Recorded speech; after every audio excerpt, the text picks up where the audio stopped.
ইবাদতকে, আমার এবং আপনাদের সকলের ইবাদতকে আল্লাহ কবুল করুন। সম্মানিত মুসল্লিয়ানে কেরাম, আপনারা কেমন আছেন সবাই? আজকের এই জামাতে আমি সভাপতি সাহেবের সম্বোধন থেকে বুঝতে পারলাম যে ভাইদের সাথে বোনেরাও শরীক আছেন। আল্লাহ তাআলার দরবারে দোয়া করি, রমজানের প্রথম তারাবি থেকে শুরু করে শেষ ইফতার পর্যন্ত আল্লাহ তাআলা যে 30টা দিন আমাদেরকে মেহেরবানি করে তার নিয়ামত হিসাবে দান করেছিলেন, এই পুরা সময়টা যেন আল্লাহ তাআলার গোলামের মধ্যে আল্লাহ আমাদের নামটা লিখে নেন। গতকালও এই সময়টা আমরা কিন্তু খাওয়া দাওয়া করি নাই, পানাহার করি নাই, কিন্তু আজকে সুন্নাত হিসাবে জামাতে আসার আগেই কিছু কিছু আমরা খেয়ে এসেছি। গতকাল করি নাই, ওইটাও আল্লাহর হুকুম, আর আজকে যেটা করেছি ওইটা নবী করিম সাল্লাল্লাহু আলাইহি ওয়াসাল্লামের সুন্নাত। আমরা মন গড়া কিছু করি নাই। আল্লাহ তাআলার হুকুম পালন করা কোনো বান্দার পক্ষে হুবহু হক আদায় করে অসম্ভব। নবী করিম সাল্লাল্লাহু আলাইহি ওয়াসাল্লাম যাকে আল্লাহ তাআলা নিজেই সার্টিফাই করেছেন, প্রত্যয়ন করেছেন, ঘোষণা দিয়েছেন, ইন্নাকা লাআলা খুলুকিন আযীম, চরিত্রের শ্রেষ্ঠত্বের দিক থেকে নবী করিম সাল্লাল্লাহু আলাইহি ওয়াসাল্লামের সমান অন্য কাউকে বলা হয়নি। সেই আল্লাহর নবীও প্রতিদিন কমপক্ষে 70 বার আল্লাহর দরবারে ইস্তেগফার করতেন, মাপ চাইতেন। যার আগের পরের গুনাহ মাফের আল্লাহ তাআলা সুসংবাদ দান করেছে, সেই নবী করিম সাল্লাল্লাহু আলাইহি সাল্লামও মাপ চাইতেন। এটা উম্মতের জন্য সবক।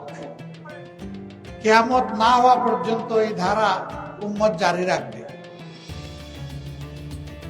আল্লাহ ভালো জানেন, রাসূল আকরাম সাল্লাল্লাহু আলাইহি সাল্লাম যদি সেই মাপ নাও চাইতেন, ইস্তেগফার নাও করতেন, তবু আশা করা যায় যে আল্লাহ তাআলা তাকে মর্যাদার সাথেই হাসরের দিন জান্নাত নসিব করতেন।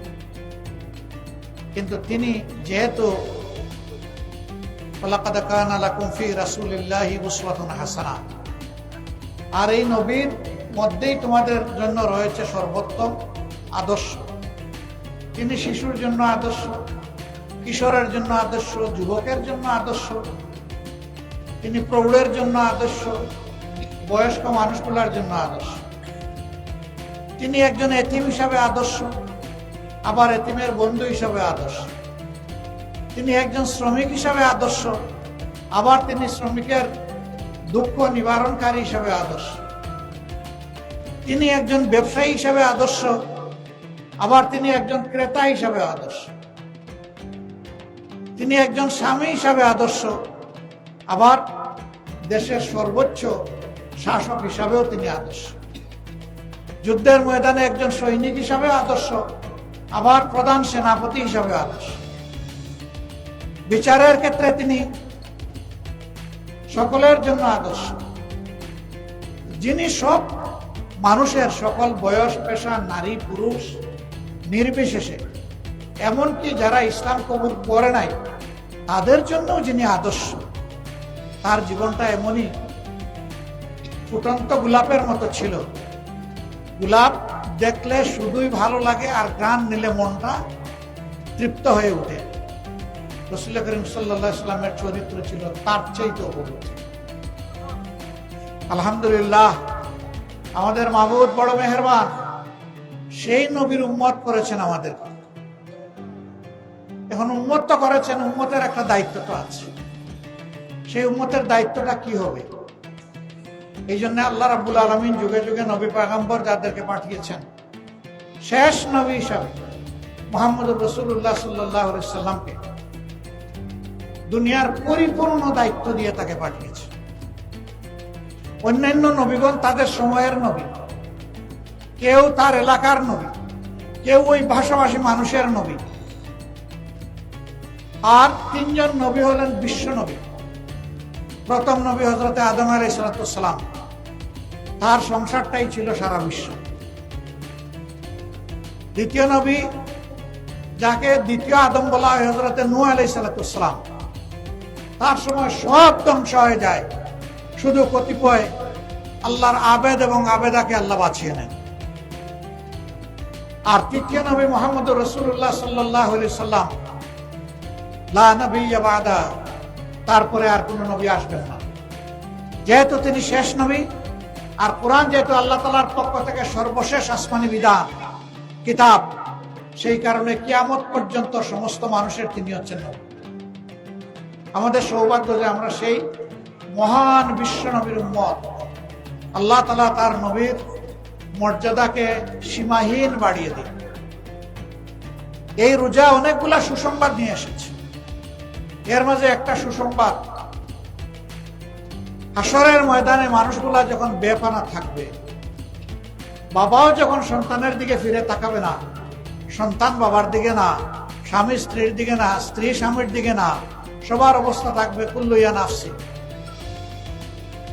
সূরা জিলজালের শেষ দুই আয়াতের আগের আয়াতটা পড়লেই সব ক্লিয়ার হয়ে যায়। সেদিন কেউ কারো দিকে ফিরে তাকাবে না। আল্লাহ তাআলা 3 নিয়ামতকে কিছু মানুষের জন্য সুপারিশ করার সুযোগ দিবেন। নাম্বার 1, আল্লাহর কোরআন, যেটা আল্লাহর নবীও মেনে চলতেন সাল্লাল্লাহু আলাইহি ওয়াসাল্লাম।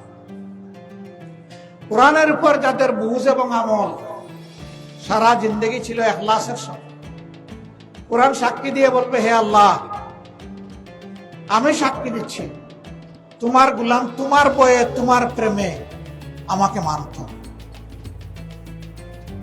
তুমি আমার এই সাক্ষীটাকে কবুল করে তোমার বান্দাকে জান্নাতবাসী করে দাও। দ্বিতীয় একজন অনুমতি পাবেন আল্লাহ তাআলার দরবারে, তিনি হচ্ছেন মুহাম্মদুর রাসূলুল্লাহ সাল্লাল্লাহু আলাইহি ওয়াসাল্লাম। তিনি বললেন, হ্যাঁ, আমার প্রেজেন্সে কিংবা অ্যাবসেন্সে আমাকে যারা অনুসরণ করেছে, তোমার এই গোলামটাও তাদের মধ্যে আছে। বলবেন যে আল্লাহর নবী চিনবেন কেমনে? হাদিসে এসেছে যে মানুষগুলা 5 ওয়াক্ত নামাজ পড়ে,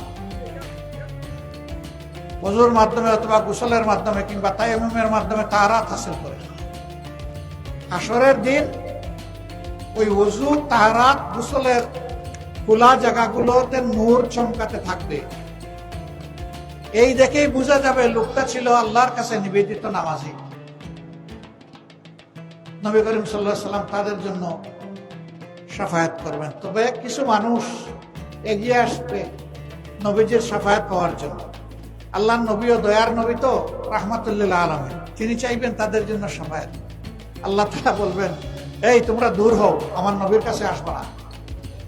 নবী আপনি জানেন না, এরা মুখে আপনার উম্মতের কথা বলতো, কিন্তু ওরা চলতো তাদের নফসের গোলাম হয়ে।